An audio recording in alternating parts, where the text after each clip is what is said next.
Habibullah last heard from his grandfather more than 2 weeks ago, on the day the Myanmar military's operations reached his relative's village in Mongdo, 100 kilometers northwest from Sittwe. My grandfather called and he was crying, and he said the soldiers were arresting people, burning houses and shooting at villages. He said he was really scared and going to run away.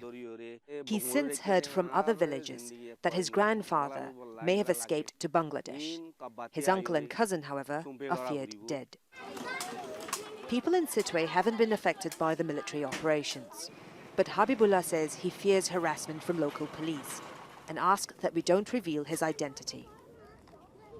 The UN considers the Rohingya one of the world's most persecuted minorities.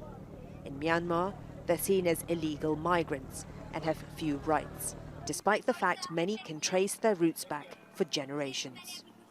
More than 100,000 people, mostly Rohingya, still live in camps across the state, since intercommunal riots killed 200 people in 2012.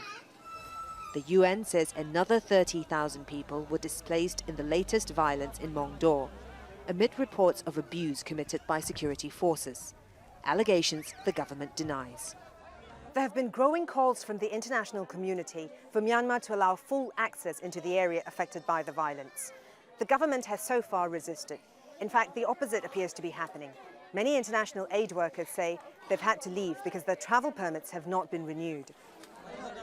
The chief minister says officials are trying to resolve the situation in Rakhine.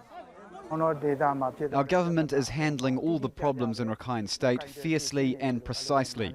Precisely means we deal with terrorism in accordance with the rule of law. Former UN Secretary Kofi Annan leads a group of international observers to Mongdo this week. He's now chairman of the Advisory Commission on Rakhine State, set up by the government to look into conflict prevention and reconciliation.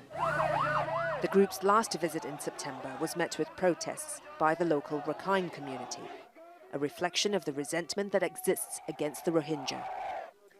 For many in the camps, life has not got any better, and they don't expect that to change anytime soon.